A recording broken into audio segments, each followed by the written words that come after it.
Reggae Month is February. February is Reggae Month. Come catch the rhythm virtually. We gone online totally on Reggae Month TV. Mega reggae concerts, interesting reggae documentaries, informative reggae symposia, and lots more. Online daily from 6 p.m. to 10 p.m. on PBCJ, Jam Vision, JCDC Facebook page, and several other cable and social media platforms. Details available on the Reggae Jamaica mobile app, Reggae Month TV. Tune in daily and be entertained and informed.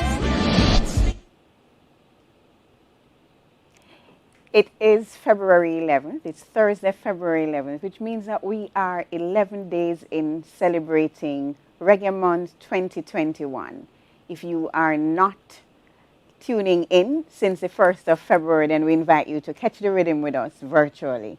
I'm very pleased to present this evening's Reggae Open University, our second one in our year staging.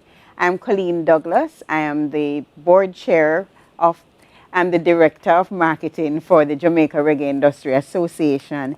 And I want to just use this opportunity to say thank you to the Ministry of Culture, Gender, Entertainment and Sport, the Ministry of Tourism, JTB, TEF, CPTC, JAVA, JCDC. I know I'm leaving out countless sponsors. We also want to say thank you to some of JaRIA's media partners, Reggaeville, Rhythm Agency, Rhythm Magazine, Surfer Reggae, and Reggae Festival Guide for streaming our Reggae Month activities this year for us, so across the world people are able to tune in. So you should be tuning into a number of our platforms. It could be PBCJ and it could be JCDC. Both are also on Facebook. You could also be tuning to our minister's own Facebook page, so that's Olivia Grange Facebook page. And for JaRIA, we're JaRIA Entertainment on Facebook as well. This evening, we are having a special version of Reggae Open University as we partner with the city of Miramar.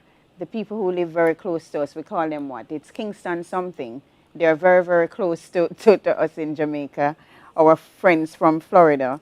And we're looking at Reggae and Resistance, a look at the contribution of reggae in the struggle for freedom and justice, with a special look at the Black Lives Matter movement. I'm not hosting. I'm here to introduce to you our moderator for the first segment of the program, Professor Emerita Carolyn Cooper, who initiated the establishment of the Reggae Studies Unit at the University of the West Indies, Mona, Jamaica. She's the editor of the award-winning collection of 2 essays, Global Reggae, and author of 2 influential books, Sound Clash, Jamaican Dancehall Culture at Large, and Noises in the Blood, Orality, Gender, and the Vulgar Body of Jamaica, Popular Culture. Professor Cooper is a well-respected analyst of current affairs, and she writes a weekly article in the Jamaica Gleaner. Ladies and gentlemen, your moderator for the evening, Professor Carolyn Cooper. Thank you very much, Colleen, for that warm introduction. I must just make one little correction that the Global Reggae collection is more than 2 essays. It's a whole set of essays. You have 2 in there? On the global impact of reggae. So it's my pleasure to have been asked to chair this evening's forum. It's a very important one, the topic Reggae and Resistance. And I want to start by using a quote from Bob Marley. I know Bob Marley isn't the end all and the be all of reggae, but he really has a powerful line in One Drop. So feel this drum beat as it beats within. It's beating a rhythm of resistance against the system. So let me give you the exact words. So feel this drum beat as it beats within. And he says it's, I think it's beating a rhythm of resistance, but the notion of reggae as rhythms of resistance is what we're focusing on this evening, because it's a resistance against systems of oppression that have been globally acknowledged. And reggae has been one of the forces of liberation groups all over the world. So we really celebrate that force of reggae as a call to action against systems of oppression. We have 3 very important panelists today who will be able to carry us through our conversation. If I had had on my glasses, I would have read that thing properly, but I'm styling without glasses. I might not find the glasses quick, so I'm going to chat no more foolishness. I want to introduce, first of all, Brian Meeks, and I'm going to introduce each panelist as they speak so that we don't forget who they are. So Brian Meeks is a professor at Brown University. He used to be a professor at the University of the West Indies. I will not say that he flew away to greener pastures, maybe colder climes, but he's somebody who has done a lot of work on resistance. He has written about political struggles in Grenada, in Jamaica, and he's well positioned to speak to the issue of reggae as resistance. So welcome, Brian. You need to put on your mic. Need to unmute. If at least yes, one person must forget to unmute. Thank you so much for that introduction. And do I speak now or do I wait for further introductions? No, man, speak now. You have been introduced. Yeah, okay. So thanks so much for having me on this program, Colleen and Ibo Cooper, who my old school friend who had spoken to me earlier on as well. And you know, welcome to all the other guests. I'm really happy to be here, at least home in spirit, if not in the flesh. I wanted to start with a visit which myself and my good friend, Carolyn's good friend to Rupert Lewis, had to South Africa in the mid-2000s. Many of us will have experienced this kind of visit. And I thought, you know, we could reflect on it. We were in Cape Town, and of course we did the pilgrimage to Robben's Island to see where Nelson Mandela had been detained. Of course, Nelson Mandela, 6 foot in a cell in which he could not stretch his body to full length for many, many years. And this is not so much about Mandela, but after finishing the visit, we were speaking with a number of the guides, and we discovered the guides were former prisoners in Robben's Island, prisoners of the apartheid regime, and they heard our accent and said, "Where are you from?" And so we said, "Jamaica." And you know, it was as though we were all of a sudden heroes. We were, they pulled us aside and, you know, as we would say, horse dead and cow fat. But in the end, what they told us was, they thanked us for being Jamaican and for Jamaican music having saved their souls while they themselves were prisoners under the apartheid regime in that very Robben Island prison. And of course, people, you know, perhaps everybody in this room has heard this story in different ways if you travel beyond Jamaica. As a Jamaican, you are representative of a tradition which you're not even aware of its effect in distant lands, but it has a profound effect. And basically they said that Peter Tosh and Bob Marley, the Wailers, Eric Donaldson was mentioned, interestingly, in that pantheon, carried them through years of imprisonment as symbols of resistance, as symbols of a way to fight. And so this led me to think about the importance of reggae music. And you know, I've been musing on this for a long time. What is it about reggae music? And I wanted to start by talking about, first of all, the time when reggae music came into its own and the significance of that, what I call the conjuncture of the mid to late 60s and what that meant in a number of different respects. Globally, that reggae music came into a world which was in revolt. It was a world of the civil rights movement in the United States, which developed into the Black Power movement. The world of Martin Luther King and Malcolm X and the Black Panthers. The Vietnam War was raging, and this represented a different way to look at anti-colonial resistance. And of course, the Cuban Revolution had taken place in 1959, next door to us here in Jamaica. More specifically in Jamaica, by the mid to late 60s, the shine had gone off the ball of independence. And the sort of expectations that independence would bring better was wearing thin. The avenue to migration to Britain had closed. There were faded expectations. Urban poverty had increased significantly. And of course, the old habits of colonialism hadn't changed. The question, the color hierarchies, the racial hierarchies, that the oppressive color and racial hierarchies had not changed. Independence had not brought better economically. It had not brought better socially. So it was in this context too, I think, that we need to look at another aspect of the conjuncture as to what was happening in Jamaica musically. Because Jamaica was a peculiar locus, if you will, of music. From the late 40s, but certainly by the late 50s, early 60s, that begun to consolidate. The influences were numerous. This Carolyn knows this better than anybody else. The influences from New Orleans, the influences from Cuba, via East Kingston and via a direct radio station as well, as was the case with New Orleans.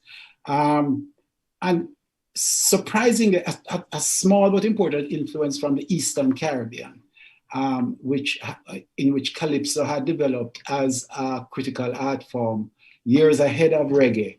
And some of these Calypsonians had filtered into Jamaica, most notably one of the most outstanding Calypsonians, Lord Kitchener, but many others as well. So there was a sort of melting pot of music, of course, underwritten by Jamaica's own musical forms, Mento, Boro, Kumina. It was just, East Kingston in particular was a rich melting pot of nightclubs, generating new sounds. The third dimension I want to think about when we think of the conjuncture is the growth of Black nationalism, and particularly its religious form in Rastafari. And it's impossible to disentangle Rastafari from reggae music. It's almost impossible to do that. And the way I look at it is after the Ronald Henry-led rebellion of 1960-61 was defeated, and after Carl Gardens, Rastafari, whether consciously or retrospectively, engaged in a flanking movement in which it was determined to put its stamp on Jamaica via popular culture. And between the early 60s and the late 60s, a remarkable transformation took place in which the vehicle for Black consciousness, a flag previously carried by the Garveyites, for instance, took the form of Rastafari, and particularly after 1966, when Emperor Selassie visited Jamaica and had a profound impact on the growth of Rastafari, particularly among the youth. And I think of myself as a good example of a middle class, nice brown skinned youth going to Jamaica College to quote unquote, like my friend Kingsley Cooper, but being profoundly influenced by Selassie's visit, by the currents that were alive in Jamaican society at the time. And this affected the entire body of young people across Jamaica in high schools, those who were not in high schools. And I think by 1966, if you follow, a set of songs, you could choose different ones, of course, from Drummond's Addis Ababa in the early period to Andy's I've Got to Go Back Home, Bob Andy's I've Got to Go Back Home by the mid 60s, to the Wailers' Babylon Burning by the late 60s, And we could add any number of songs to that stream by the time you get to the latter end of it. Little Roy's Bongo Naya. Of course, in 1968, Rodney's exclusion from the island, being declared persona non grata, and the riot which followed was a catalyst. So by 1969, anti-systemic ideas begin to dominate in Jamaica in response to all of these issues I've previously mentioned at this conjuncture, but they have a Rastafari character to them, and begin to be reflected in popular music in a profound way. So by the time Max Romeo sings "Everybody Join Rasta Bandwagon" in the early 70s, everybody has in fact joined Rasta bandwagon among the youth. And there's a tremendous transformation. So the PNP going up for election in 1972 uses Rasta symbols. And then the thing mushrooms into an unbelievable blossoming of music. You know, call the names. We mentioned the Wailers, the Congos, Wailing Soul, Junior Baez, Judy Mort, Marcia Griffith, Bob Andy, Dennis Brown, Culture, Burning Spear. And we can, you know, just by calling the names, we invoke the wealth of music which emerges as a consolidated movement in this period.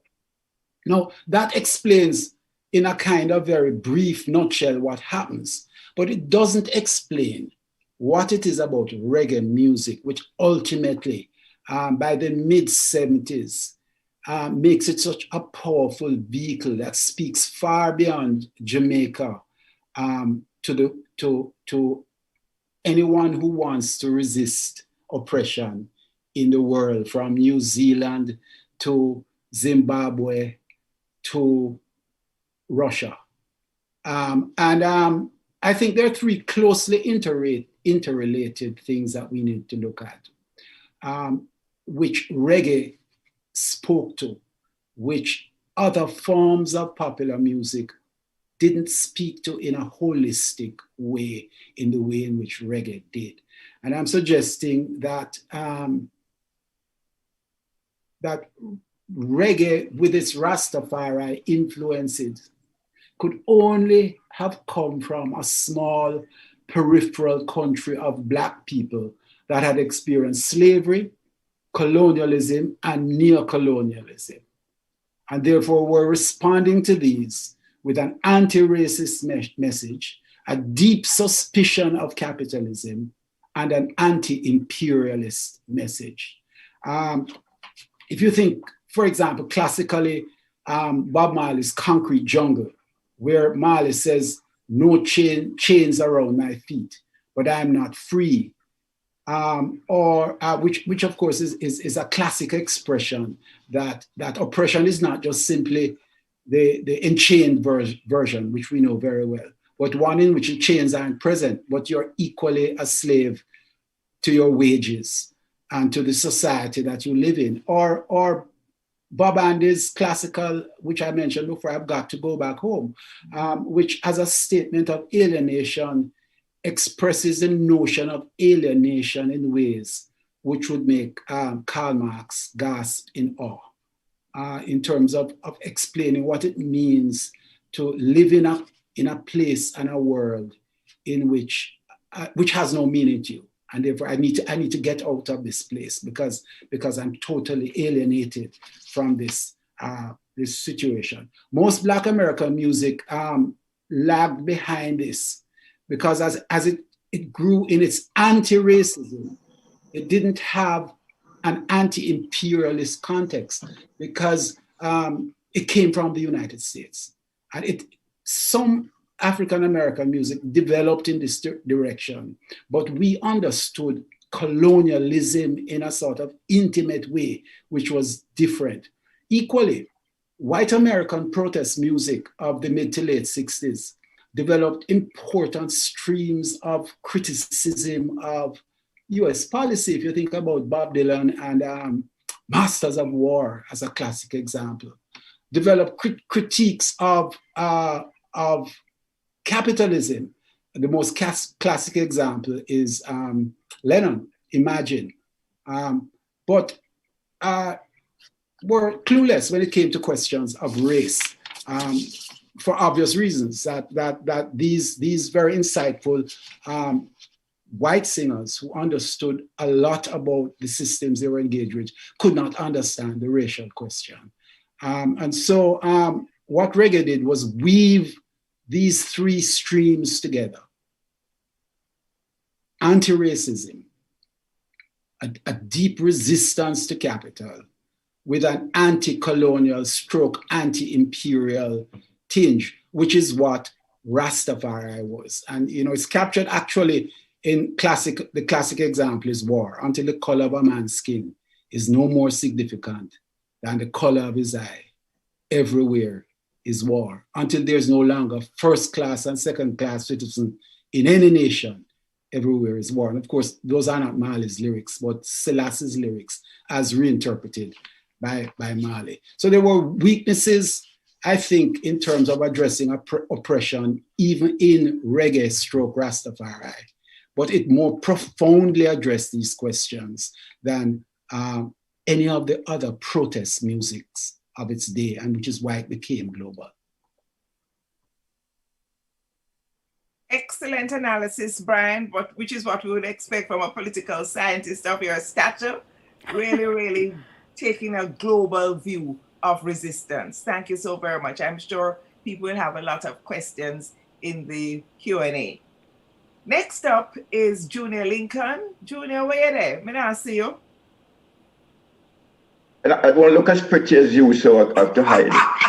Yes, I see you don't have no light on your face. I don't know why you're going incognito. But anyhow, it is so good to see you, however dimly. And I want to have a lovely conversation with you about your work in the reggae music industry. For those who don't know, Junior Lincoln is a don in the reggae music business. Oh my God. In the best sense of that word. And he really is somebody whose whole life has been committed to the development of the industry. He's at present the chairman of the Dennis Brown Trust and a director of the Jamaica Reggae Industry Association. And Junior migrated to the UK, where he became a very important part of that spread of reggae, globalization that Brian talked about. And he was a producer, filmmaker, engaged in so many aspects of the reggae music business. So Junior, I mean, you're really a senior in the business, you forgot to change your name to Senior Lincoln. The Junior Lincoln not fit anymore. But I want to ask you, first of all, I know that from quite early you were into organizing shows before you were even a teenager. Now, so tell us a little bit about your earliest memories of being in the music business. Oh my God. Good evening to all the panelists, and good evening to your listeners. It goes back when I was about 12 years old. What? Yeah. And you're 70 little bit now, not true? I'm not ashamed, it's 79. Wow, you're looking good for 79, man. So from you were 12, so 12 from 79, if my math's good, is what? 67? That's correct. Wow. So tell us how you got as a 12-year-old. What a 12-year-old little boy doing getting mixed up in music business? And what were you doing? Well, my father, in the 50s and even the 40s, yes, was one of the people who used to do dances, places like Forster's Hall. This was long before there was a record business, some system business for that matter. The entertainment at that time was just like what it was in England. It was the big orchestra. You would go to the Forster's Hall. I mean, people can't associate that with what the Forster's Hall is now, but it was the hall where you had bands like Wyatt Coburn and Sonny Bradshaw and so forth and so on. And that is where people would go for entertainment and dance. It was very similar to the Rank organization in England, who was operating the same thing. Yes. There's no records or that wasn't around at the time. But out of that, as a little boy, you know, and your father is involved in the shows, you would go and you get home early, but you would go very, very early before it's. But not knowing where my life would eventually go, and not knowing, you know, or prepared it, or it was preparing me for, I would call my purpose. I really think so. I got exposed to seeing the bands rehearsing and starting their first set, and then obviously have to go home. Then it went on to, I remember even when Sonny Bradshaw used to play at the Doncaster every holiday. People of a certain age will tell you that. Every holiday, Sonny Bradshaw would play at the Doncaster. Doncaster was the Scouts headquarters on Winwood Road. So to answer your question, it started there. Okay. Now, I don't know if this might be easy for you to do. It's a little logistical thing. Do you have a lamp that you could put in front of your face, Junior? You have a overhead light on, but the light needs to be in front of you so that we can see you. No, I'm actually, unless I change my location, and I don't know. No, that might be not so. No, that'd be too much. Maybe not be so. Yeah. Maybe step back, sit back a little bit in the, yes, I don't know, because there's a light. Hold on 1 minute, let me see if this helps. Yes, ma'am. We really need to see your face. Does that help in any way? Let's see. Yes, it's a little better, but you need, much better. Yes, man. Much better. But you need to back up a little because your face filling up the whole of my screen. Back up a little. Yes. Yeah, that's better, Junior. That's much better. Thank you. So at 12, the image is a little blurred. I'm not sure why that is, but we're seeing your face much better. So at 12, you got into the music business because of your father. Now, you are lucky because there are some parents who don't want their children to get mixed up in music. So you have to big up your father for having the wisdom to allow you to become an apprentice in the business. So how old were you when you went to the UK? 17. 17. So what did you go there to do? What was the plan? To finish school and then come back to Jamaica in 5 years, like all of us who went away. And what happened? Did it work according to plan? No, not at all. I ended up spending about 24 years. So what was the hold that the UK had over you? Well, after school, I don't know what got into me, because I all these years that I was in Britain, I really never worked for anybody. Good. You are an independent man. Absolutely. Even in my early 20s, I was independent doing things. And that was also preparing me for even what I'm doing today, because outside of music, I do other things. And, What are some of the other things you do? For those of us who don't, if you don't mind us fasting in your business. Come on.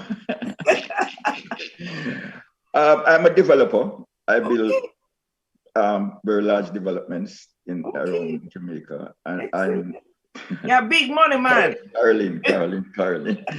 I'm the chairman and CEO of Kankara Development. We are the largest provider of water and sewage in the Caribbean. Excellent. You see, if me never fast, people notice that you're a man whose expertise transcends music. But but it was music, it was music who brought me here. Okay. You've exposed me now because the corporate world knows me, and the music world knows me, but both of them don't know. But the music has not been a business for a while. Yes. It's been a purpose.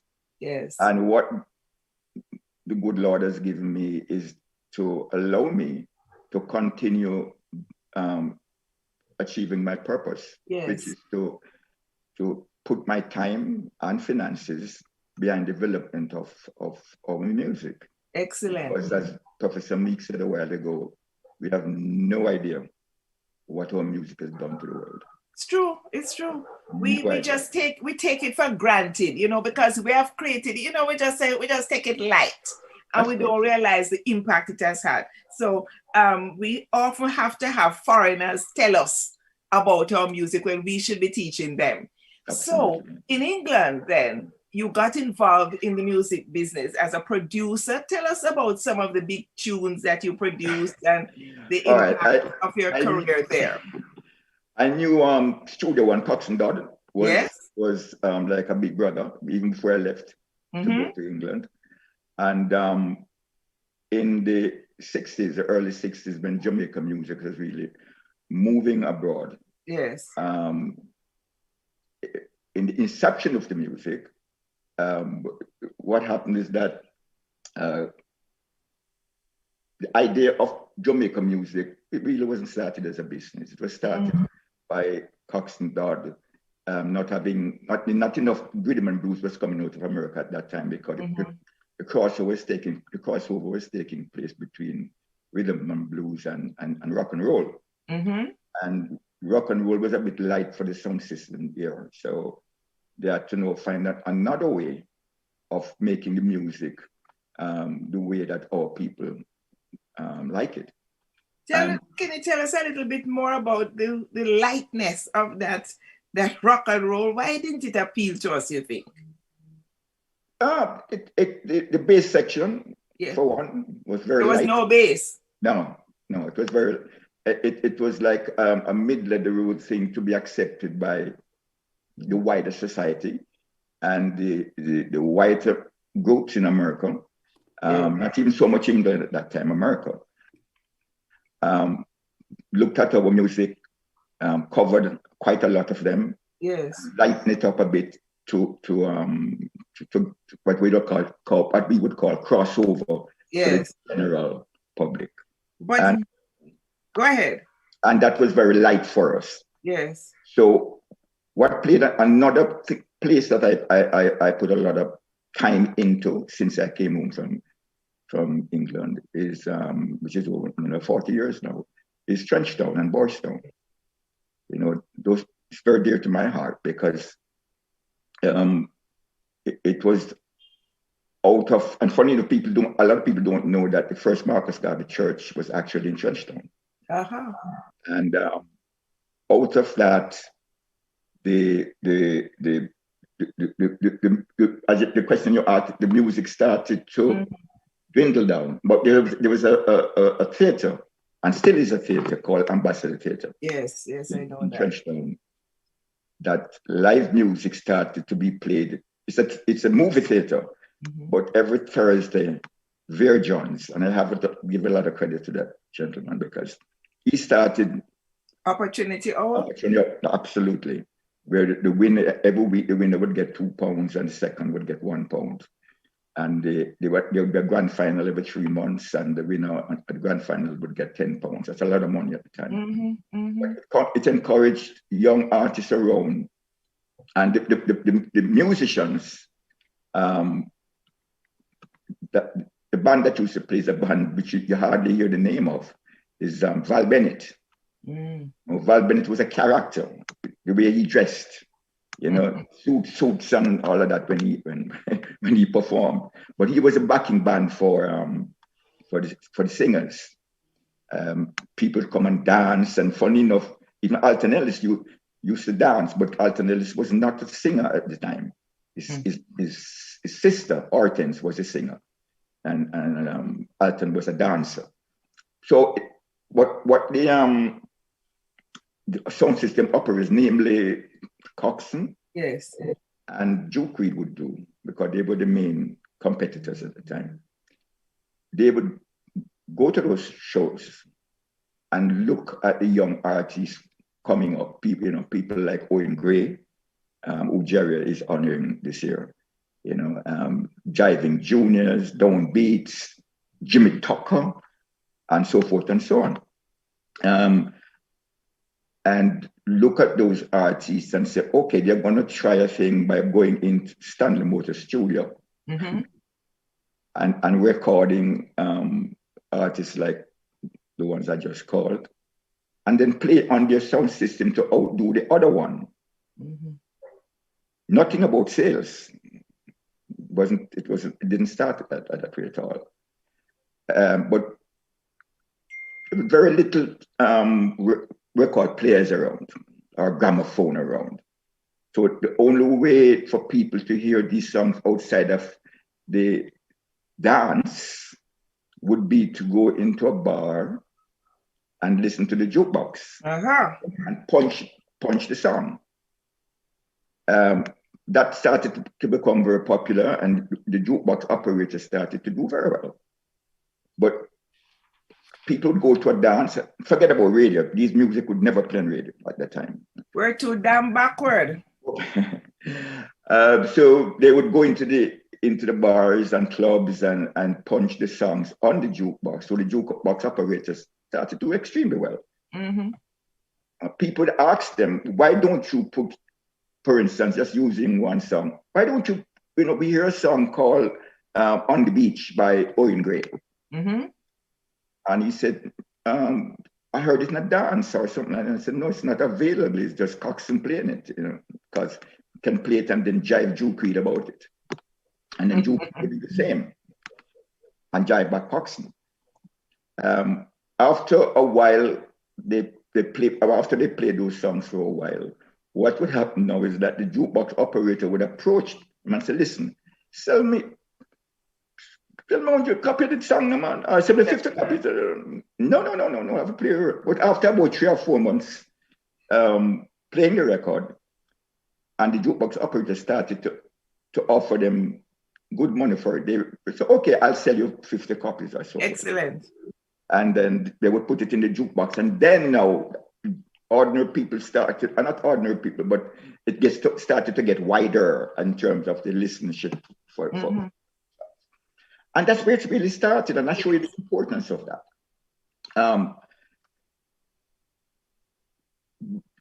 Eventually, Juke Reed or Coxsone Dodd would then start to realize then, all right, I want to make some more songs. Yes. If I sell this one because I've played it enough, I can earn enough money to start doing 2 or 3 more. And then it started to get to the public where they started to sell it now. The general public could go and buy it because more people started to buy record players. But the ones who went to England, had more access to a little bit gramophone and all that, even though it wasn't so great at that time. It was just not too long after the war, after the Second World War. So the infrastructure was damaged badly. But at least you had a little more access to a gramophone. Yes. What would happen then when you're in England in the 50s and 60s, very lonely place. It's a very strange place because it was all coal that was running everything. So the place was damp, it was smoggy, it gave you everything that you shouldn't be getting in terms of health. But anyway, the only thing that we had in England at that time to hold on to our culture was on a weekend. In London, people started to gather together. 10, 15 people would sit, and became 20, it became 30. We couldn't get any venue, so you sit in a basement. Yes. And people would come from Manchester or Birmingham into London. They would come in on a Friday night or a Saturday morning, stay with friends. Everybody pack up in and just stay. But at least on the Saturday, you would have a dance. Well, we don't even reach dance yet. Just house party. Yeah, playing some music and listening to some music, but listening to rhythm and blues mostly. Yes. I remember we didn't have a lot of Jamaican music. Yes. The rhythm and blues that we used to, Roscoe Gordon and the Shirley and Lees that we used to hear in Jamaica. And then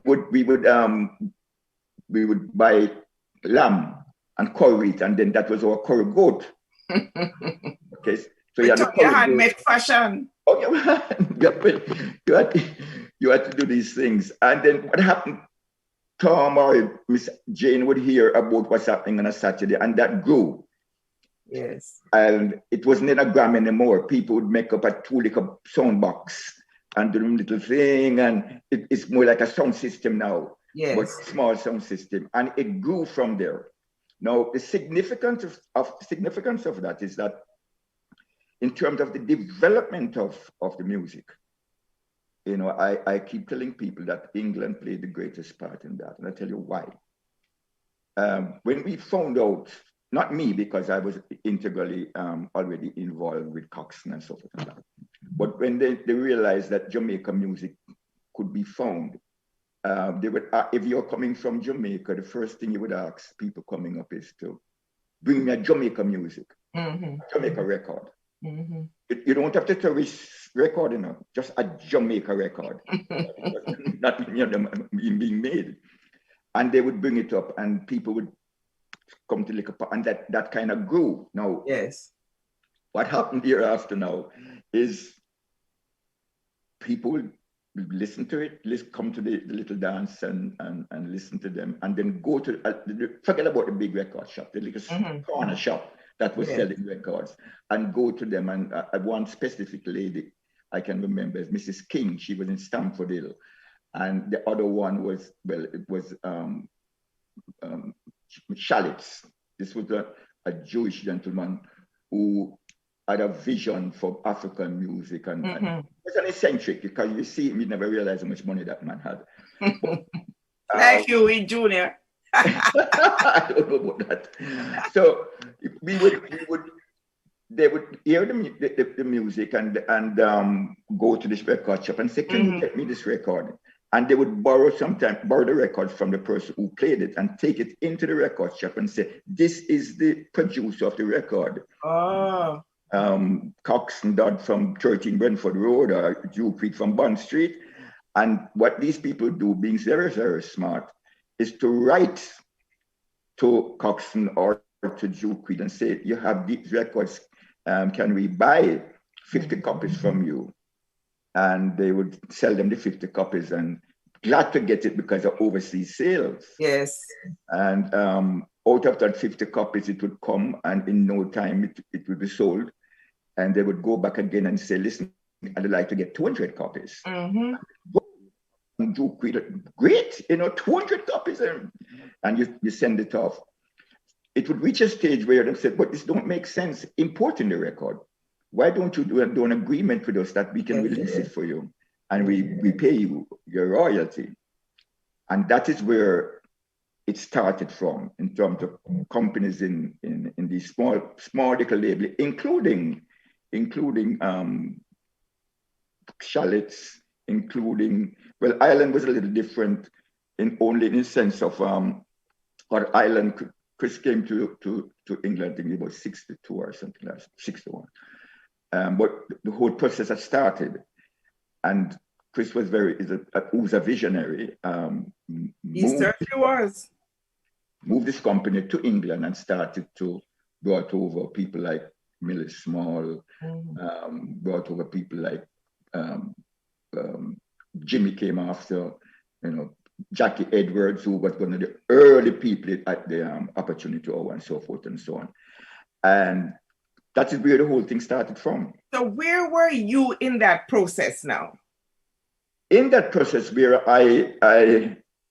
after leaving school, where I said I've never worked for anybody, I saw where this thing was going. But it's just a very spiritual thing that I can't even explain, because I started to, when I realized people were after the music, I would import them myself, and because I had a knowledge of the thing, I started to sell records very, very early.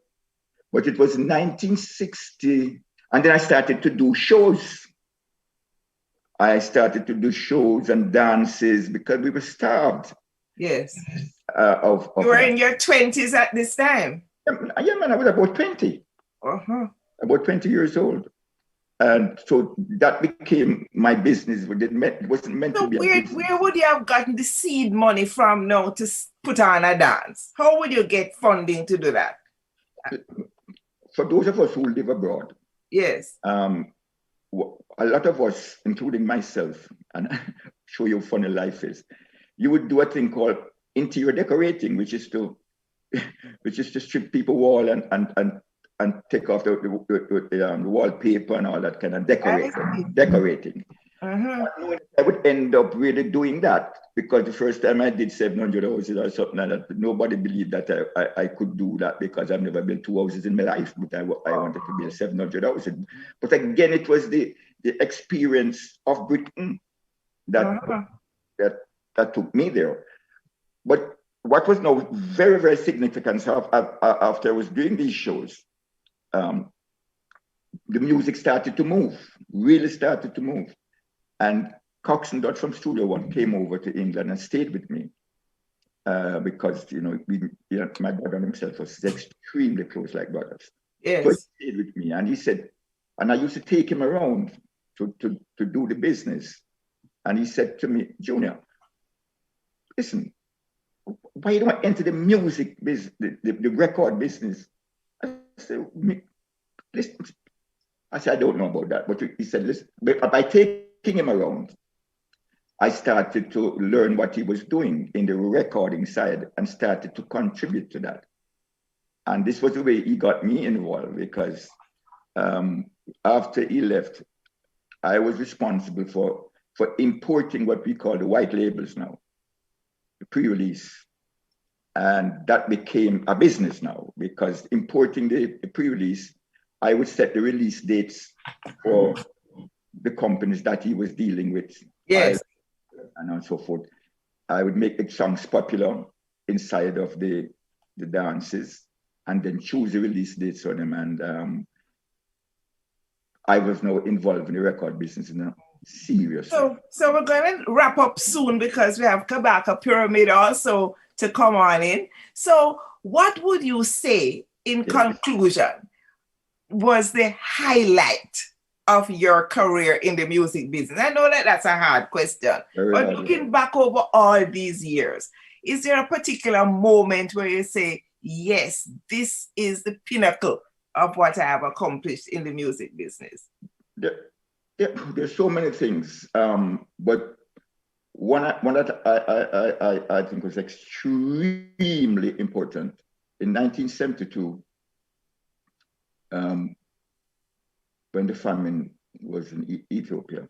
Yes. For the first time, we were seeing the truth of what was happening in Africa on TV. And I remember that I was running a big record company, because I was releasing all the Studio One stuff. Yes. So I was not quite a big record company. And I remember the night everybody in England saw what was happening in Ethiopia. And it was on the news straight through. And when I went to the office, I said to my staff, did you see that? Of course, everybody was saying, of course we saw it. And I said, we have to do something about this. And but what can we do? And I said, the only thing that we can do, the only thing we know anything about the show business. I said, why don't we do a show and ask all the Black artists in the country to give their services to it and see how much money we can raise. But he said, why not? This is what we know. But I remember saying to the staff, I say, all right, if we're going to go for it, we have to do this in about 3 weeks, because this thing is happening in front of us. It's current. You have to catch that wave. No, so I said, to do that, we have to close down operation and just concentrate on that. And somebody said, yes, you're ready to go, let's go. But I said, listen, before we go, let me just warn you about something. The first thing you're going to hear is that we're going to thief up the money. So let me just warn you about that, I said, that is the first thing that we're going to hear. But I said, there's a way that we can stop that. We have to try and get a big organization, charity organization, to be the patron. And we don't touch the money. We just put the show on, and the big organization.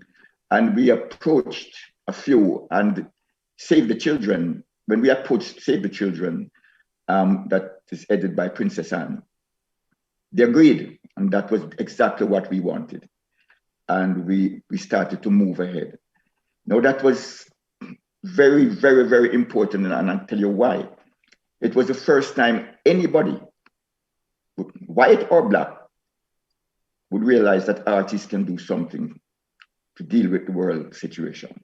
We put on that show in 1972. It was the first time that Bob Marley and the Wailers was going to play to a big black audience, because the audience that they were playing is all white audience. But we at that show, we exposed them to a real black audience, and we used all the artists, the black artists, whether from America or England, who was in the country at the time. Yes. A very successful event.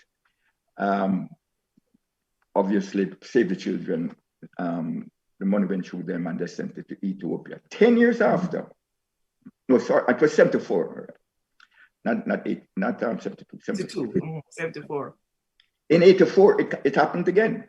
Yes. And again, nobody moved. This time, I was far more experienced in the business and so forth, and the whole black situation was getting a little better in terms of acceptance.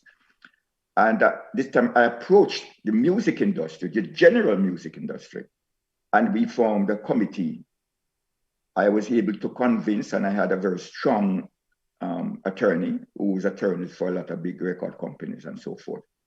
And he loved the idea and used his office in the West End of London to be the headquarters. And I was chairperson for that committee.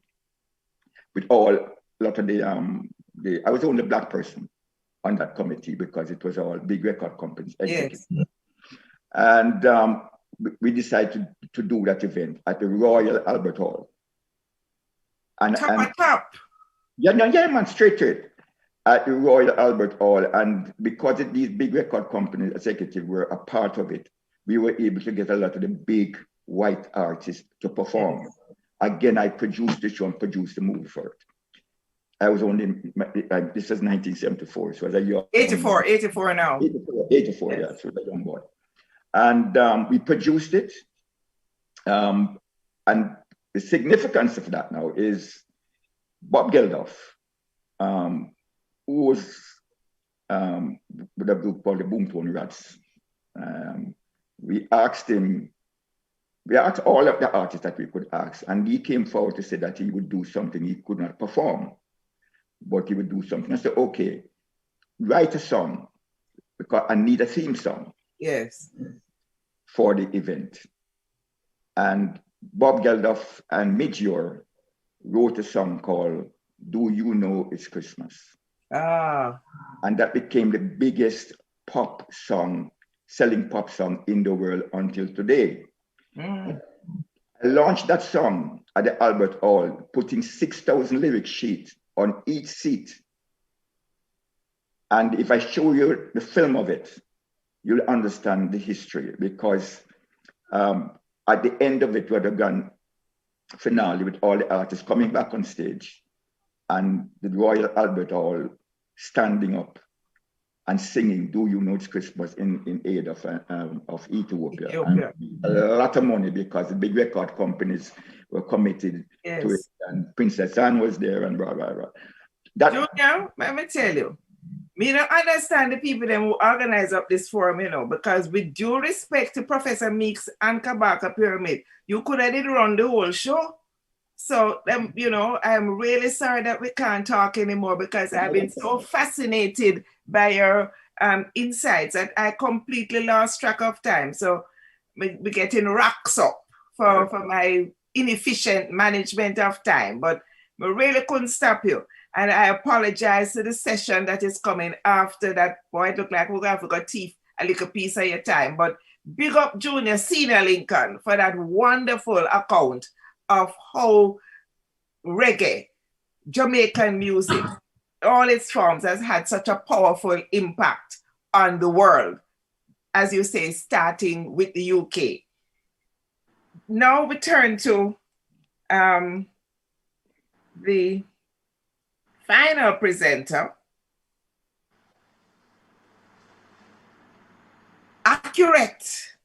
immaculate Kabaka Pyramid. Boy, Bossy, what a way you're handsome. Look on that, the outfit. Me didn't think me was hot, but you dust me out, man. This is a royal outfit with your gold and your man. It's when I see yours, you know, Auntie, I had to represent, you know. Says be inspired for a change. All right, we will take the compliment there. Boy, you look sweet, man. You look sweet. But you're not here for your looks. True. Although those are quite striking. You are here for your politically committed lyrics. And I tell you, I am one of your biggest fans. I remember when you came to speak at the university, man, you just mashed up the place. So, you know, I like your blend of hip hop with reggae dancehall. And by the way, we can bust it to the world, you know. There's a group in Cuba that is planning a major festival in November, and you are one of the top artists that they want. I've been working with them. I'm going to talk to you off here because I'll get VP Records committed. Wow, that sounds good. Once we get the vaccine, and you know me, don't say it's a Cuban vaccine, me want, because you trust the Cuban biotechnology. But now try to work on the other vaccine them. All saying a Cuban vaccine, me want. So big up Kabaka Pyramid. And I look forward to your insights now on the impact of reggae across the world. So go ahead.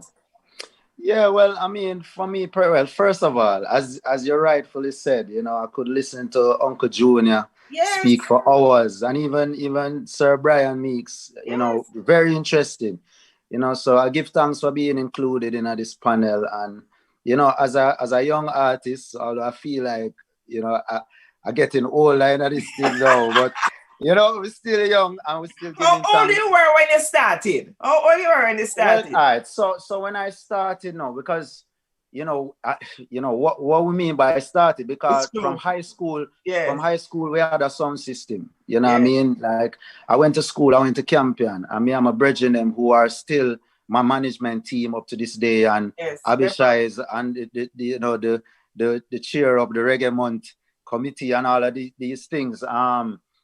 You know, like we started out with the sound system thing, and then that's how I kind of got into the music. I was, you know, a person who, you know, loved to, you know, select the music. I used to talk on the microphone. I used to do behind the scenes work. Like this was the era when a lot of remixes were being made. Like we used to take the reggae and dancehall vocals, the acapella, and put it over some hip hop beats and things like the popular rhythms at the time.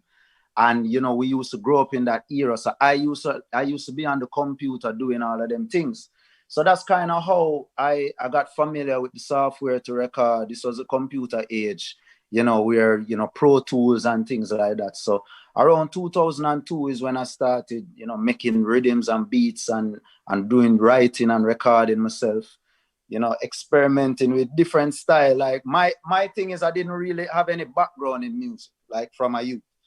So I didn't grow up in the choir or anything. I never know how to sing to save my life. So, you know, I was heavily influenced by Sizzla music. Now, Sizzla is what really brought me on the path of Rastafari. Now, as an early youth, you know, young Rasta youth, just natty up my head and I rap turban and everything like Sizzla, even though I never go Bubble Hill yet. It's just the influence of the music.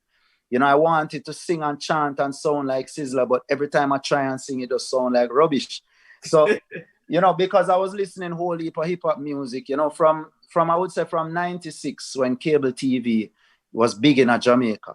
You know, that is when we start watching BET and MTV. And immediately I started gravitating towards the deeper lyricists like the Wu-Tang Clans and the Nas and, you know, Cannabis and Mos Def, Talib Kweli. Some of these guys who, you know, they had more deeper lyrics, more political kind of lyrics, Dead Prez and some of these artists. So I found that expressing myself through hip hop and rapping was easy for me because you don't have to worry about melodies or the key of the rhythm or the pitch. I don't have to sing at all. So from that time, no, but that's the thing. Like I really cherish reggae music and the impact of it. So I used to just have my own home setup. So I never really have the experience of going to no big studio and having no producer teach me or give me guidance on how to use my vocal instruments. So it was a lot of experimentation at home, and I was always developing the singing voice, but I would be more comfortable to rap for somebody, you know, to the point where it would almost sound like I grew up in New York, because I study in the hip hop so much, even though I never really lived there. We used to travel to Florida every now and then, you know what I mean? Because my father is a businessman, you know, so I used to follow him go Florida and things. But I never really lived in the US to really learn the accent or things like that. So, you know, but it's over the years now. I would have said around 2010, 2011. So this is like 9 years later, you know. This is when I felt comfortable to deliver myself as a reggae artist, like, you know, melody, singing. I still don't consider myself a singer, I'm more a DJ. But even to DJ, you have to have melody. Trust me, you can't sing. Yeah. I mean, we try my best, you know, and we give thanks for the blessings that we receive through the music. You know, but my thing was always to influence people in the way that Sizzla influenced me. You know, so when I travel the world now and have the experience of going on tour with my band, you know, I'm a part of that generation that saw it very, you know, relevant and valid to go on the road with your band. So we're talking about Protege and Taurus Riley and Chronix and, you know, a lot of these acts who, you know, young artists who really step out with the band and made the sacrifice to present the music this way. And I still can proudly say that I have the same musicians that I started with when I first, you know, joined my band, you know, and we just grow and develop together, them as musicians, me as songwriters. And, you know, back to the point I was making, like really seeing people and them telling me that, you know, your music changed my life, your music make me stop eating certain things, because, you know, I've been a vegan for 18 years and I sing about these things in my music, you know, Rastafari being the influence, you know, behind that and things. So when people tell me things like that and the music influence them spiritually, you know, just the other day, somebody tell me them, you know, somebody they know named their son Kabaka in a Trinidad. And these are the things that really significant to me and show me that the music is really powerful, you know, and I've always took that approach. Songs like Well Done, Mr. Politician Man, Never Gonna Be a Slave, No Capitalist, Warrior, Liberal Opposer, all of these songs that, you know, really talking about, you know, how we view the system and the oppression that we've been facing as Black people. Even though I am a man who you could say grew up in uptown Jamaica, you know, my father and my mother, you know, they grew up poor in Portland and Trelawney respectively, you know, but they worked their way, you know, so to speak, up in society, you know, very self-sufficiently and things. So they could afford to put their youth into certain schools and things. So, you know, even given that being my upbringing and thing, I still saw it necessary to always represent, you know, the less fortunate through the music, because that's the music that I was influenced by. And I feel like we as artists, especially ones who, you know, have a certain maturity and a certain education and thing, have to use the platform to really benefit everybody else. You know, so that has been always my motivation why you would never hear Kabaka doing certain type of music, you know, because I know the importance of it. I know the weight that the music carries and the influence. You know, we can talk about apartheid, we can talk about Zimbabwe, we can talk about, you know, even myself as a young Rasta youth, you know, who, you know, grew up in the Christian church and never used to question anything before the music. The music is what make me really question things and say, but, you know, why this? You know, that not make no sense. Why we do this and why we do that? You know, it make you question the classist system, the racist system in society that a lot of people are blind to. It make you question why Jamaica still kind of bastardize reggae and Rastafari and even ganja. You know, the three things that we are known for right across the world. You know, so these are the things that, you know, really inspire me to keep up the music and keep the message strong in the music, you know? Yes, I. Big respect. So I think we can stop the formal discussion here, and we have a couple minutes where we can open it up if there are any questions. Are we really gone too far? It's 6 minutes past 7. We can make a little chance to see if anybody has any questions for our panel. I'm appealing to the people in the next panel. Prof, we have been getting good comments, but we have not gotten any questions. So I think it's fair to throw to Miramar. Yes. All right. Thank you very much. To our panelists, to Brian, Junior, Lincoln, and to Kabaka Pyramid. We would all agree that we had a fantastic discussion. So we throw it back now to Colleen and the Miramar part of this wonderful program. Big up everybody. Thank you. Thanks very much, Professor Cooper, for your grace and your wit and your down-to-earthness that no one does as well as you. Thanks also to our panelists, Junior Lincoln, Kabaka Pyramid, and Professor Brian Meeks for sharing with us. I throw now to a wonderful lady who is a sister from Florida, from Miramar, Commissioner Alexandra Davis. Thank you. Thank you so much. It was a pleasure to listen to the other panelists and, of course, to see my dorm mama, Carolyn Cooper. She looks just like my age, but, when I was at University of the West Indies, Seco Hall, she was you did live on that hall. I really appreciate being on with her. All right, so I'd just like to say good evening, pleasant good evening to everyone. Thank you for listening in. And we have our panelists here, and they're ready and raring to go. I'd like to thank JaRIA, the members, the chairman, Ewan Simpson, the Ministry of Culture, Gender, Entertainment, and Sport under the direction of Minister Olivia Babsy-Grange. I'd also like to thank our Consul General of Miami, Oliver Mayer, who's always been supportive of our Reggae Month initiatives. And it's indeed a pleasure to partner once again this year. We dub our month Black History Meets Reggae Month. And so without further ado, I'd like to also thank our panelists who are coming forward, but I'd like to introduce our moderator. He is our administrative law judge, Norman Hemming, and he is an Honorable Norman O. Hemming III. He has served as administrative law judge who oversees the Social Security Act, and previously Norman served as a special counsel to the United States Attorney with the United States Department of Justice.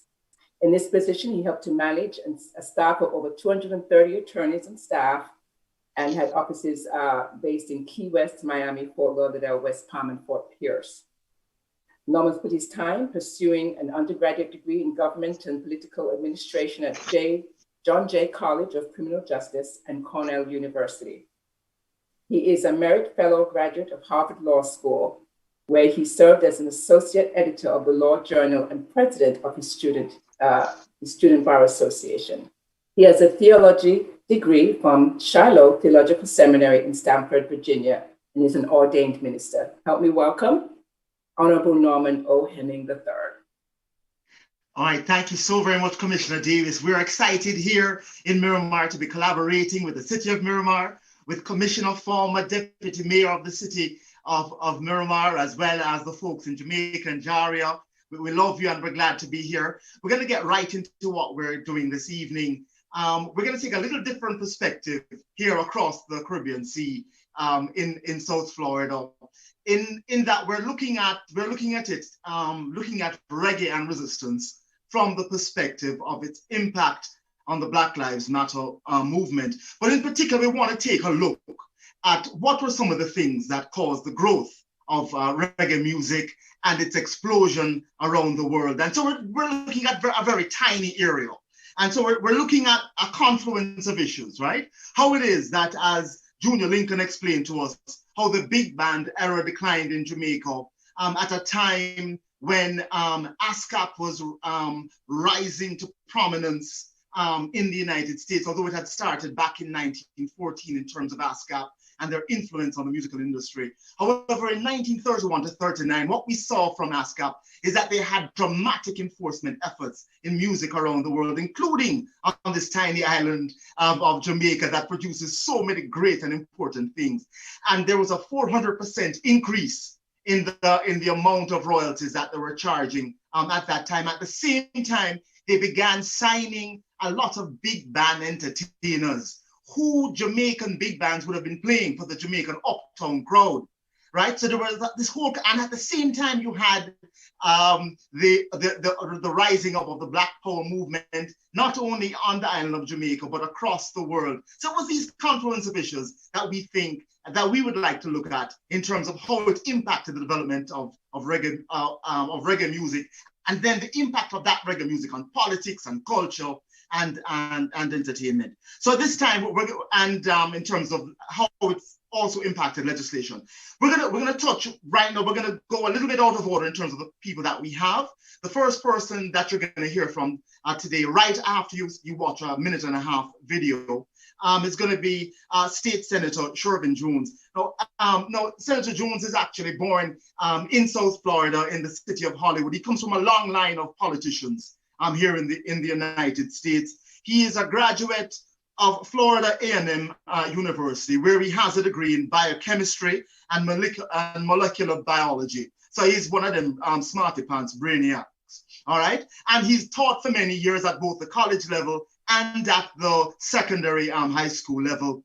But what's also interesting about State Senator Shervin Jones is that in 2018, he came out openly as a gay person in this, and as a result became the first openly gay Black person and the first openly LGBT Black person to serve in the Florida state legislature, in a state that overwhelmingly elected, of course, the great Donald Trump. Okay, let's move on from that, but let's first of all listen to the video. That's 1.5 minutes approximately, and then the next voice you're going to hear is that of State Senator Shervin Jones, as he gives us his take on reggae and resistance.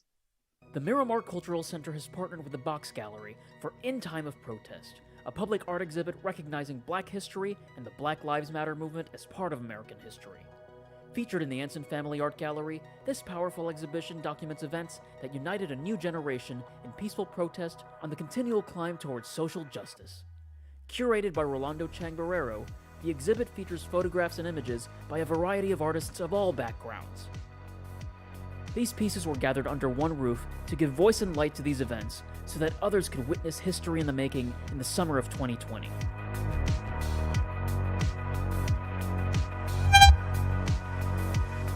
This particular exhibit really encapsulated all that has taken place over the last year in terms of Black lives and the impact that the Black lives have had on the rest of the world when it comes to police brutality. I joined in solidarity with a lot of my friends who have been on the front lines of the civil rights movement. My role as curator and as documentarian is just to amplify the voices that are strong enough and need to be heard.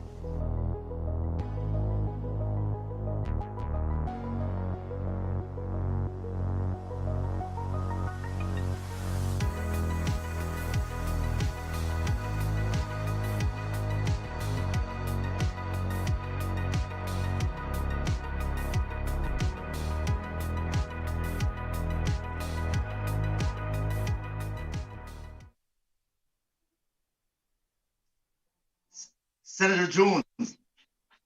Thank you so much, brother. Thank you so much, Brother Hemming. And good evening to all of you. Before I even get started, I have to give honor where honor is due to my good friend, Commissioner Alexandria Davis. You look across in the South Florida area, very few people have done something dealing with Black history. And the fact that that Commissioner Davis, you have convened this together, kudos and hats off to you. I could have sit and listened to Brother Junior Lincoln, Brother KP, Brother Meeks the entire time. I didn't even have to speak because just being able to learn the history of reggae in that context was not only amazing, it was a history lesson for me, period. But I think as we look at reggae and what Mr. Junior spoke about, what KP spoke about, and what Mr. Meeks spoke about, and you look at the Black Lives Matter movement, it ties right into each other. Commissioner Davis and I, we marched together, not once, not twice, but 3 times during the time of the George Floyd protest that was taking place over the summer. The one thing that I've noticed that in the wake of the George Floyd, in the wake of Breonna Taylor, in the wake of Ahmaud Arbery, all of these things happened because of the injustices of police brutality and systemic racism that has been going on in this country, not just in 2019 and 2020. This has been going on for over 400 or 500 years that we've been dealing with the systemic racism within this country.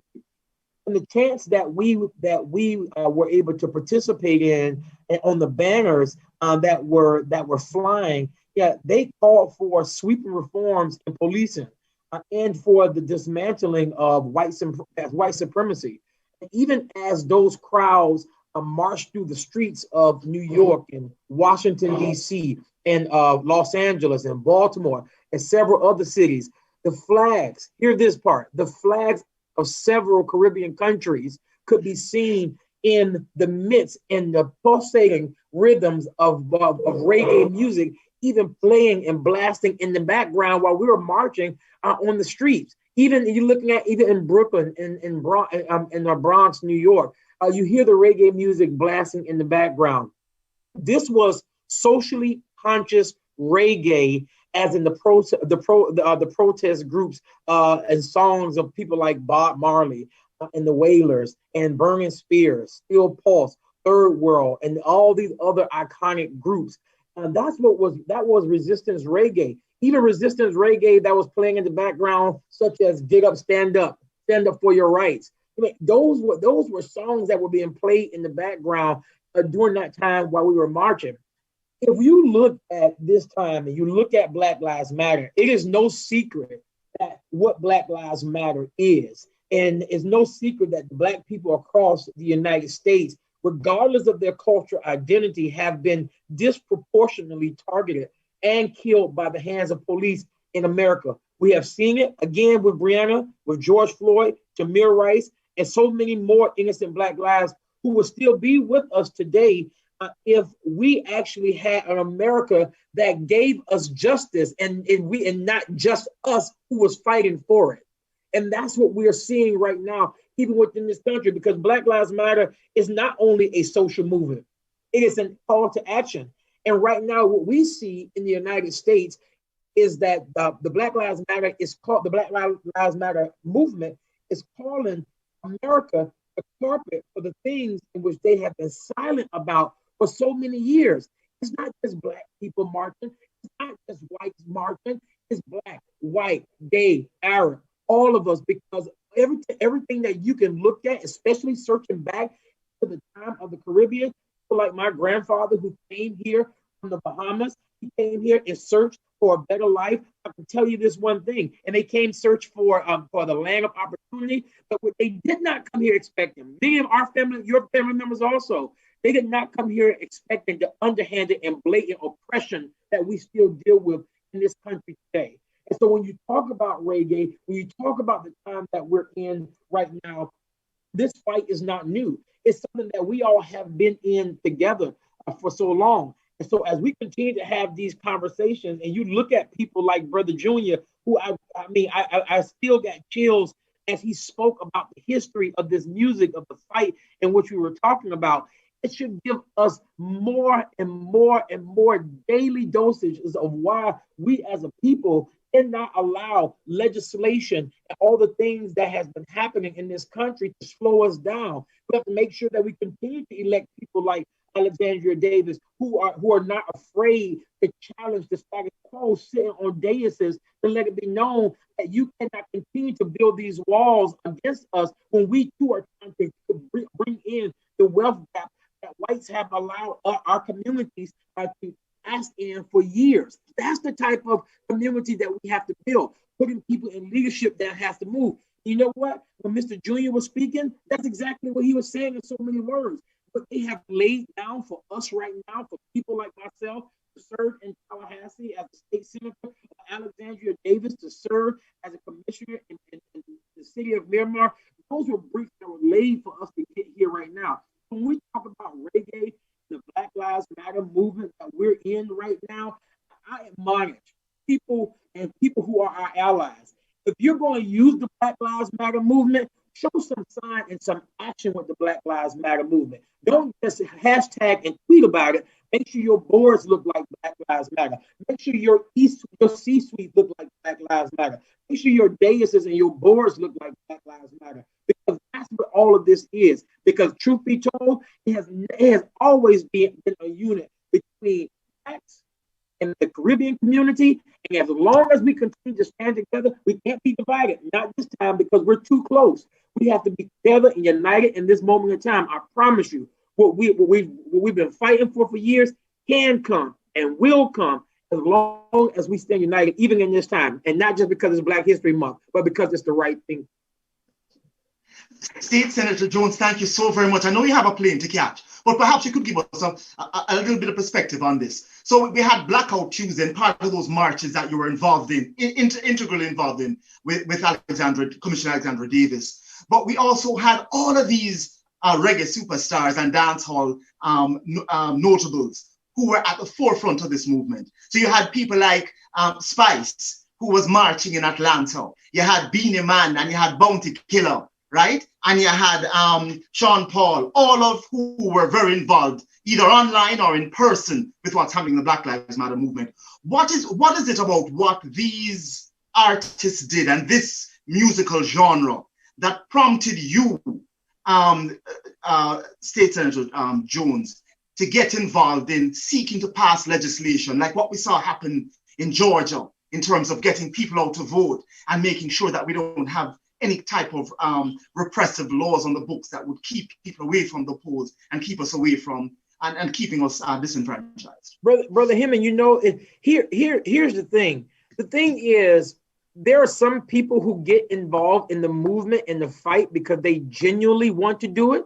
And there are people who get involved in the fight because they're trying to get reelected and sell CDs, right? And so a lot of the people who you saw in the fight, and I'll keep going back to Commissioner Davis. Oh, and Commissioner Yvette Colburn was out there with us also. The reason I call us the sisters in the fight, because that's what we were. Like we were at protest together. But I'll tell you that it is important that if we get from behind our desks and you actually get there on the feet of the people, that's how you know which leaders that you should be supporting, the people who are standing in the middle. And why is it so important? It's extremely important that artists and leaders, those who genuinely believe in social justice, that they are on the front lines of those issues. Why? Commissioner Davis's, her supporters might not be my supporters, and my supporters might not be her supporters. But if they see us out there fighting this fight together, it brings them along to let them know that the fight if they believe that the fight is much greater than me, then therefore it's something that I also need to get involved in. And so even the artists who are out there, many of them they are involved with it because they are now starting to recognize the oppressor, the ones who have tried to how should I say this? Brainwash them and their money for years. They figured it out. And so now they've realized that the only way that I'm going to get the people on my side is that I'm going to have to get in the middle with everyone else to let them know that I'm in this with you. I don't want nothing out of the deal. I just want to be a part of the movement that you're in.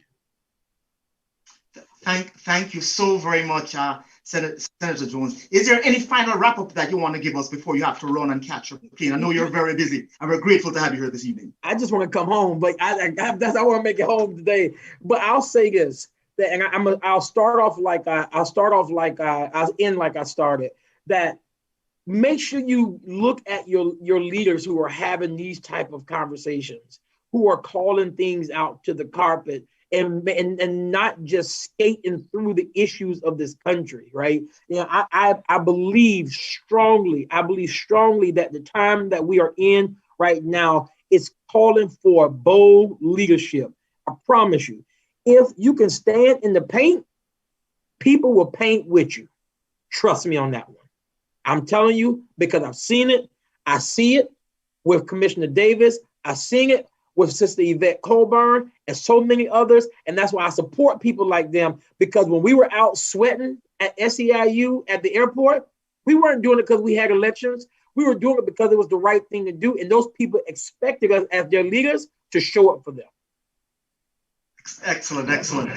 Thank you so very much, State Senator. In the same way that reggae music brought diverse people together, not only on the island of Jamaica, but around the world, and was a movement, a liberation struggle genre of music. Litigation was also an important part of what made reggae music strong. Not just the legislation and how our music has been protected going forward in the years, as Junior will tell you, in the early years, not so much protected, right? But so it makes sense that the next speaker that we're going to hear from today is Alexandra Stephanie Adate, right? She is a partner with the firm of Adate and Flemings, and she is the head of the litigation section for that firm. She has tried over 75 trials to verdict. She's an amazing person in the South Florida community in terms of her interaction, not only across the political spectrum, but in terms of the Caribbean community.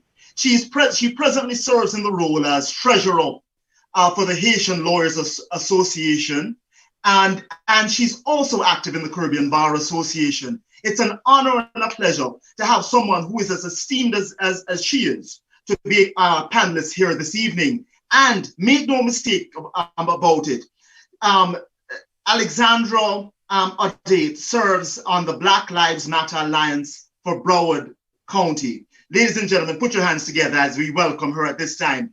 What is it that you have to tell us here this evening, Madame Esquire? Thank you so much for having me. I'm so excited to be here with everyone. I have been listening to the conversation and I've learned so much. And I want to start by saying that the movement for Black Lives has been inspired so much by the work of many people who are Black immigrants. And my work within this movement has always been to bring forth the voices of Black immigrants within the Black Lives Matter movement. The reality of it is just beyond just the ways in which reggae music and other Caribbean influences have been prominent and have influenced Black Lives Matter. The reality of police brutality affects Black immigrants and affects Caribbean immigrants very heavily. You know, even when we think about here in the South Florida community, there's a large Black immigrant community. And when the police, when we have police violence against a Black person, the determination of where this person comes from is not something that we even know about until way later. So when we're talking about racism, we are very much talking about the plight and experiences of Black immigrants. So a lot of my work focuses not just on the police, but also on immigration and customs enforcement and the ways in which ICE operates. And I even thinking about just recently, you know, we had 21 Savage who had an experience with immigration and customs enforcement.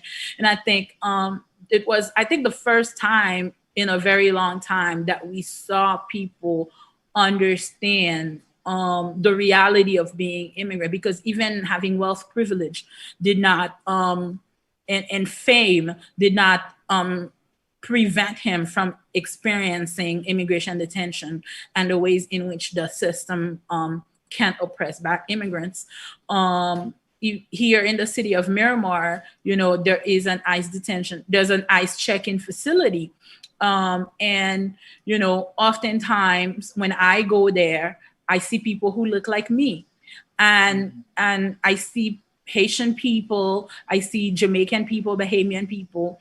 I see a lot of people who look like me. And when we're talking about the Black Lives Matter movement, we often talk about a movement for liberation. Well, a movement for liberation cannot exclude Black immigrants, because when we have somebody, for example, who ends up in police custody, this person will then end up in ICE custody. So it's very important that if we are talking about an all-encompassing movement for Black freedom, we recognize the importance of inclusion of Black immigrants within that movement. Because if we are able to close to close all jails today and get rid of policing, for example, we will still have to deal with the very issue of ICE, who very much operates like the police does, and who unfortunately is far less regulated. So those realities are the things that we have to take into account and address when talking about Black Lives Matter. Black immigrants' lives matter. And the contributions of immigrants to this movement and to this country matter, but also in appreciating and taking advantage of the things they have contributed, we have to also extend the protections that we seek to obtain for Black American people to Black immigrant people. Thank you so very much. On the 76th anniversary of the birth of Bob Marley, where we hear songs like I shot the sheriff, but I didn't shoot the deputy.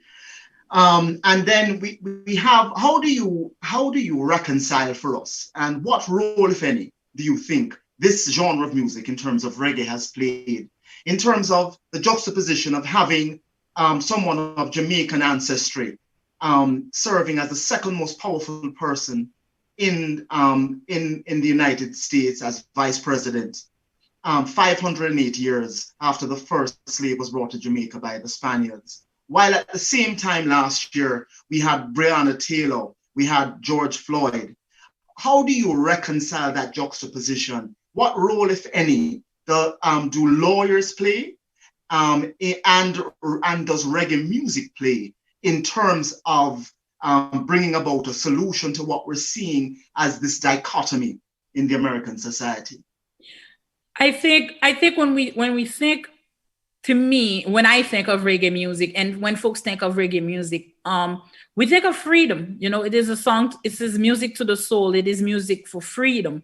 So to me, a lawyer whose greater purpose is not to fight for justice and freedom is absolutely useless. So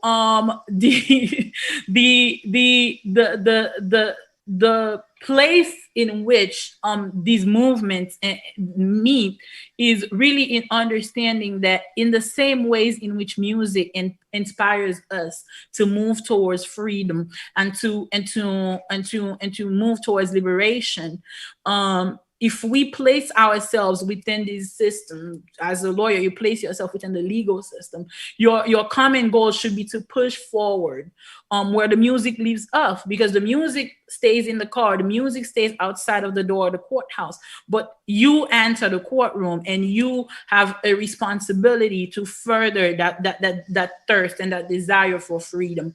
So when you sing songs about freedom and you sing songs about liberation and you enter a courtroom and your behavior is contrary to that, you ought to turn off the radio, because to me it's beyond music, right? It's an inspiration, and it's about making sure that the work that you do then coincides and makes sense in the context of the music that you enjoy and listen to. I mean, to address the Kamala Harris portion of your question, and many other very important immigrants that have reached great achievements in politics and beyond in the United States, is that it's no secret that immigrants have enjoyed great success in the United States and have done contributions that are outstanding and extremely important to society. But I caution myself in seeing people like Kamala Harris as the standard or what it is that is achievable, because it can be done, and it has been done because she did it. But the reality of the immigrant who lives in Miramar is that in all of these years of immigration in this country, there has only been one Kamala Harris. So how do we make life livable, enjoyable, and great? And I don't even want to use the word great anymore. Jeez, great for right for the immigrant who does not become Kamala Harris, because we are all deserving of freedom and liberation and of an enjoyable living, even if we don't become the Vice President of the United States. When we see the origin of this word reggae coming out of the Akan language, you know, things like Tege Reg and Raga Raga and Virego, you know, looking at the most marginalized people in society. And when we see the transformative effect that this music has had in terms of ska, rocksteady, and reggae in transforming how it is that people feel about themselves.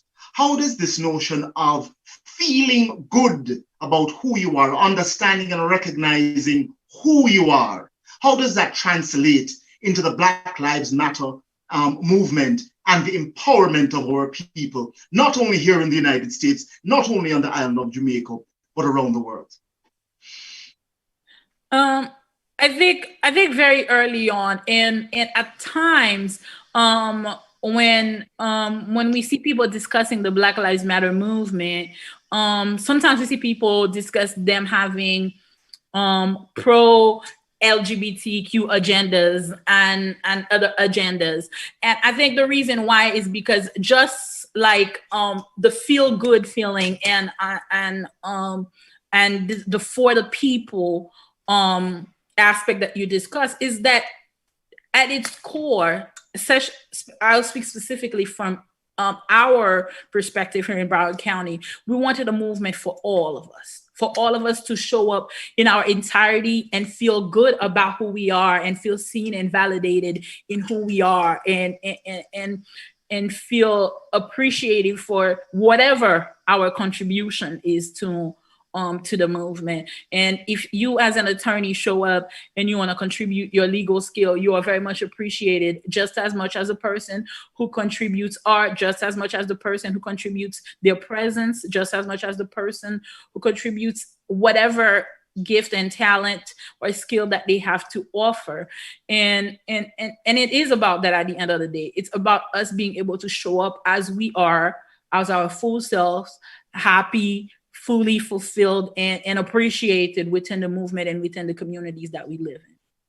Wow, thank you so very much. And for a final question, just a quick question I wanted to ask you. So listen, one of the things that we see with reggae music is that reggae music coming out of people who were marginalized has become acceptable music genre for every race, every creed, every socioeconomic status. How does that relate to the fact that the Black Lives Matter movement, unexpectedly it seems, also appealed not just to the marginalized people in society, not just to Black and brown people, but we saw people from every race and socioeconomic background standing in solidarity with the movement during this past summer. What is it about this reggae music? What is it about this call to arms, not arms in terms of military arms, but the call to arms for justice that the Black Lives Matter movement has inspired? I think justice and truth has a way of speaking to the soul and unite people in ways that music does as well. And I think the reality of the Black Lives Matter movement is that its evolution, especially in recent months, has shown that people can tap into themselves and be honest and be truthful about the realities of Blackness in America and of racism in America. And when we speak from a place of consciousness and understanding, where we can look at the other person and be honest and say, I can see that the treatment that you are receiving is different than what I am receiving as a non-Black person, then we can reach a place where people can come together, because we are in a place of honesty, we are in a place of truth, and in a place of nakedness, in the way that music does to us. Music moves us, it moves our core, and reggae music does that a lot. It speaks a lot to our conscious selves. So when we have a movement like the Black Lives Matter movement that goes to the core of the conscience, like, do you see Black people as human? The humanity of Black people. And so it brings people together. It brings people together because it forces us to live in the truth. Thank you so very much. Our last panelist for this evening, but that's decidedly not the least. You see, one of the things about the Black Lives Matter movement, and one of the things about reggae music, is that it not only appeals to the Rastafarian religion, but it goes all across different religious backgrounds and groupings. And so our next panelist here this evening is not only a lawyer, don't hold that against him, but he's a person who has so many degrees that if I were to list them, we wouldn't have enough time left on the program. He presently serves, his name is Dr. Jeffrey Dean Swain, and he presently serves as the Dean of Campus Ministry at Florida Memorial University. He's also an assistant professor of criminal justice, and his accolades are too numerous to get into at this time. But I think it's more important that we hear from him, because when you hear this powerful orator speak, then you'll understand why it is that Commissioner Alexandra Davis chose him as the third wrap-up finalist here for us this evening. Let's hear from you, Dr. Jeffrey Dean Swain. Good evening, Judge Hemming, and thank you to Commissioner Davis for this opportunity to be included. I am the Dean of Campus Ministry here at Florida Memorial University, which is a 142-year-old historically Black college located here in South Florida. This has been a wonderful experience for me, certainly listening to all of the prior guests, and Mr. Junior Lincoln has been a wonderful education this evening in my life, and I thank him as well as all the other panelists for linking music, spirituality, rebellion, resistance, because all of these things have a hand in helping us to be who we are. I think one of the things that I want to point out first is that Black folk have to start thinking of themselves as a global people. We're all a part of a diaspora, whether we are in the Caribbean or in South America or here in America, or as we saw with the George Floyd movement, there was a large Caribbean population in London and across Europe that marched with us. And we can see that music, spirituality, resistance, and rebellion all go together. I was preaching this past Sunday on the theme, God Loves Black People Too, from the story of the Ethiopian eunuch of all things from Acts chapter 8, verses 26 through 29. And I talked about the fact that, our struggle for freedom has always been connected to music. We sang songs like Nobody Knows the Trouble I've Seen while picking cotton and complaining about being mistreated. We used songs like Sometimes I Feel Like a Motherless Child to express, our grief and hopelessness. And then we sang songs like Steal Away to Jesus, Swing Low, Sweet Chariot, and Wade in the Water as a signal to other Black slaves that we were planning to run away. So there are lots of connections. And I mean, if you want to go back to the Caribbean, think of people like Granny Nanny in Jamaica, I believe. Think about the Maroons who ran away and into the mountains in various parts of the Caribbean and Latin America. And there has always been a time when Blacks have rebelled. We have never accepted the idea of being mistreated in a benign way. And so as I sat and I listened to all of the commenters tonight, and I want to thank Dr. Meeks, I believe it was as well. What a wonderful thing to know that our struggles are really the same, and again, we must think of ourselves as one people, though in different countries and though of different nationalities, we really are a one people fighting a common problem, which is injustice. Florida Memorial University, for example, just opened a Social Justice Institute after all of the Black Lives Matter marching and statements and what have you that have gone on over the summer. And our desire is to be more prominently a part of trying to make sure that there's just simple justice for everybody. One of the things that I did in a class of mine, I used to teach the freshman orientation course here at Florida Memorial University. And I got a Haitian student, other students from the Caribbean, Afro-Latino student, African-American student, all to stand in front of the class together. And I said to them, when injustice comes your way, or violence comes your way, or the police come your way, none of them are going to know your ethnicity. The first thing they'll see in America is your color. That's what folk here are measured by. That's not what we ourselves would want, but that's what we are measured by. And at the same time, though, we all have to be equally strong in fighting and standing up for one another. There has never been a time when there was not a link between the struggle in America and the struggle of other Blacks across the Caribbean and across the world. If you think about the Harlem Renaissance, you think about people like Count Cullen and Marcus Garvey before that. And there's never been a time when Caribbeans and African Americans were not linked together in struggling. Whether you're talking about the Harlem Renaissance, the Civil Rights Movement, Harry Belafonte being from Jamaica during the Civil Rights Movement. If you talk about the Black Power movement, if you talk about somebody like Dr. James Cone, a theologian who drew on all of these precursors to himself. Cone died in 2018. He wrote an interesting book called The Cross and the Lynching Tree, where he said that the religious fervor of whites was impotent if they could love Jesus who died on a tree, but not think about the 4,000 Black people who had been lynched in America. So there's a great deal of connection between resistance, reggae resistance, music, rhythm, which I think of as rhythm, and religion.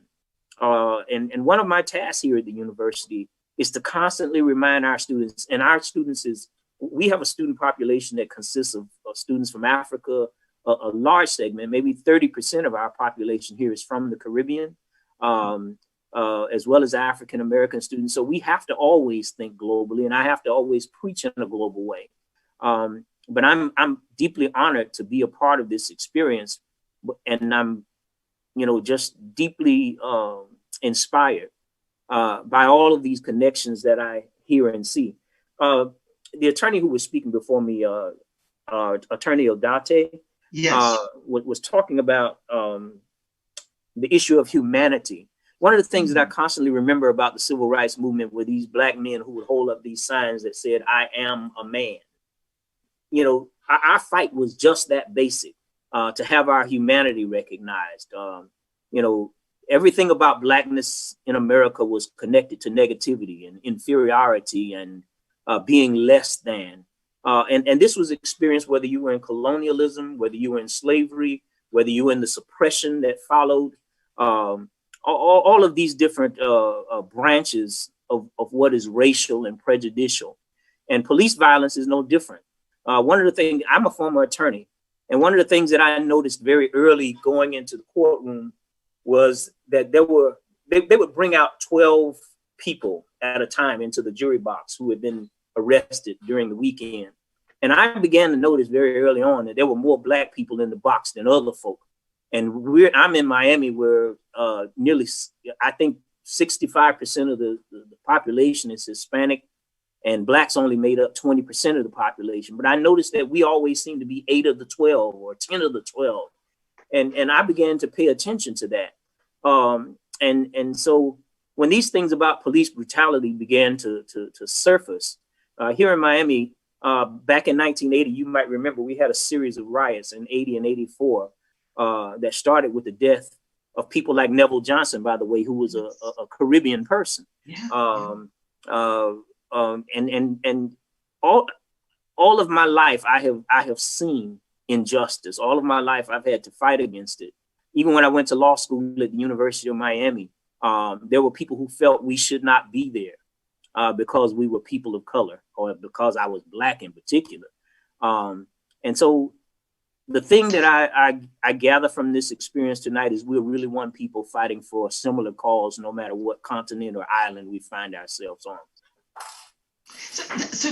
Dean Swain, brilliant. But let me ask you this. The old Negro spirituals that you alluded to earlier, they were filled with double entendre and hidden meanings. And so it made sense that white people may be singing along with those songs, not understanding that the slaves are communicating with each other, that they're going to escape. But with reggae music, there's something different and distinct about it. There's nothing subtle or hidden in these songs, right? But he said, come with a chant on Babylon one more time. Listen, it's overt. So they're overtly saying that this is a music of resistance and change and revolution. How do you reconcile those two things? How is it that in the same way that the Negro spirituals have been so powerful in the civil rights movement, that today in the George Floyd and the Breonna Taylor movement, we see reggae music, although it's overt, being just as powerful and just as commanding and inspiring people? Well, there are two things in that. One is that wherever Black people landed after slavery, we developed our own languages that blended with the languages of the slave masters. We called them patois, we called them creoles, we called them Black English, all kinds of things. But all of us have always had a separate language, say, within the language. And our music has always reflected that, whether we spoke subtly or whether we spoke openly. The point was we were always protesting and always letting it be known that we were not going to accept the present condition. Reggae, I was here when Bob Marley died in the early 80s. And this actually brought reggae more to my attention as a young man. I'll be 60 years old this year. And it actually brought reggae and Jamaica more to my attention. And I began to explore his life. He was a man who did not have to put himself on the line, but he did. And he did it out of a sense of love. That's no different than the civil rights leaders of this country. And that's no different than the people who fought for freedom in the independence of African countries. You know, the Nelson Mandelas, and back in the 50s, you know, when other African countries were fighting for their independence. All of us still have this common thing of we use our language and our music as a way of protest, and we use it as a way of letting folk know that we are not going to accept any present condition. My first book, as a matter of fact, the first book that I ever wrote was a book called Black and Still Here. And I wrote that book because after looking at our history literally around the world, it's amazing that we survived in the first place, many of the atrocities that were done to us. But it's also amazing that we still have been creative. We still have generated music and poetry and drama, and we've been preaching the gospel. All of these things are evidence of the fact that we are alive and we are resistant to those things and those people who would not allow us to be ourselves. And so, you know, reggae for me in particular, and again, having been here at the time that Bob Marley died and beginning to gain a consciousness about what this meant to me as an African American person, I am absolutely indebted to the Caribbean community, and particularly to the Jamaican community, for helping us to know how powerful what seems small in the eyes of others, a small country and a small number of people, can really affect the whole world. Thank you, Dr. Swain. We'll look about Rutalo. I don't think we have time for the rapid fire section of questions. So I'm going to close with just this. It's amazing how reggae and resistance has transformed the entire world, but how it has impacted across the religious spectrum, whether it's Prince Buster as a Muslim, who was such an integral part of the reggae movement on the island of Jamaica, and having so many of his children residing in the city of Miramar today, or whether it's Minister Louis Farrakhan as a Muslim minister with his Jamaican roots, who makes no secret of the fact that part of his passion is inspired by reggae music and the music of resistance. Well, when we think of someone like a Shirley Chisholm, who wasn't born in Jamaica, but was born in the Caribbean, who talked about the fact that her run for politics was in part inspired by reggae and what it is that this musical genre has done for her. We have come a long way. We still have a lot longer way to go, but the Black Lives Matter movement is inextricably intertwined with reggae music, because reggae music is at its essence music of resistance. Thank you, Commissioner Davis. Thank you, the City of Miramar. Let's kick it back to my co-moderator down there in Jamaica to wrap up for us, unless the Commissioner has something you'd like to say. Commissioner, do you want to say something? No, Dr. Cooper, that's fine. You can go ahead and close out.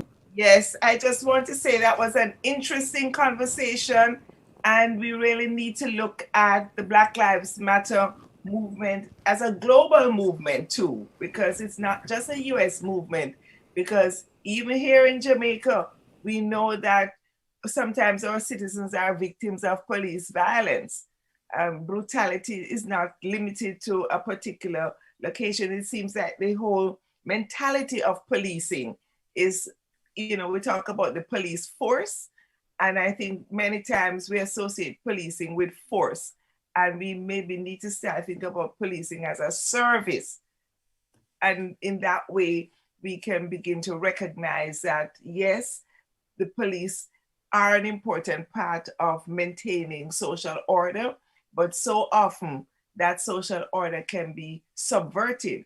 And we think too of the way in which the US police force started in the patrollas, you know, those people who are patrolling runaway Africans, people are running away from slavery. So the history of policing is very much tied to oppressing Black people and restricting freedom. And it's the same thing with the police force in Jamaica. It's had its origins in maintaining the power of the plantocracy. So we really have to recognize that this struggle to celebrate our humanity, as Jeffrey said, is something that goes across national borders. So I'm very happy that we were able to share this platform together with this very important theme. Well, I would love to say thank you very much to everyone for tuning in. My name is Ewan Simpson. I'm chairman of the Jamaica Reggae Industry Association, and I'm very proud to be associated with this discussion that has just ended, which was an amazing connection of reggae music, the resistance that reggae has become associated with, and the Black Lives Matter movement, which is very current and which is very real to our friends and family in the United States, and is in fact as global as reggae music is global. So we want to thank Commissioner Davis and her team from Miramar in Florida, and we want to thank Professor Cooper for leading this side of the conversation. You know, it is important that we understand the global reach of what reggae is, not just as a musical form, but as a cultural form. It's important that we understand the history of it, as presented, for example, by our own Junior Lincoln. It's important that we understand the philosophy of it, that's presented by Professor Meeks, that's presented by all the erudite attorneys, former attorneys, and intellectuals from Miramar. And I'm happy that we could have tied this all together. And I hope that this has not just educated, but has inspired. At the end of the day, Bob Marley said, we feel it in the one drop, as we started, Professor Cooper started. But we still find time to rock, making the one stop, the generation gap. So we have to feel this drum beat that beats within, because it's playing a rhythm that's fighting against ism and schism. Thank you very much. We want to thank the Ministry of Culture. We want to thank the Ministry of Tourism. We want to thank the Chase Fund. And we want to thank all our media partners, all our sponsors who continue to bring Reggae Month, who continue to help us to celebrate who we are as a people. Have a good night.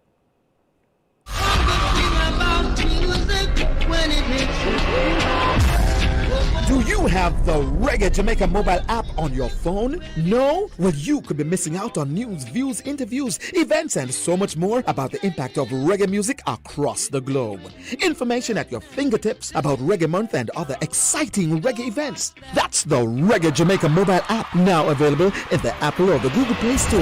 Get it now! Everybody wanna feel. This is what you've been waiting for.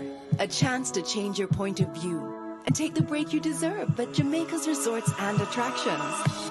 When you can open your door to the seaside instead of just outside.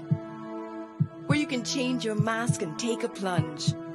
Sunshine smiling.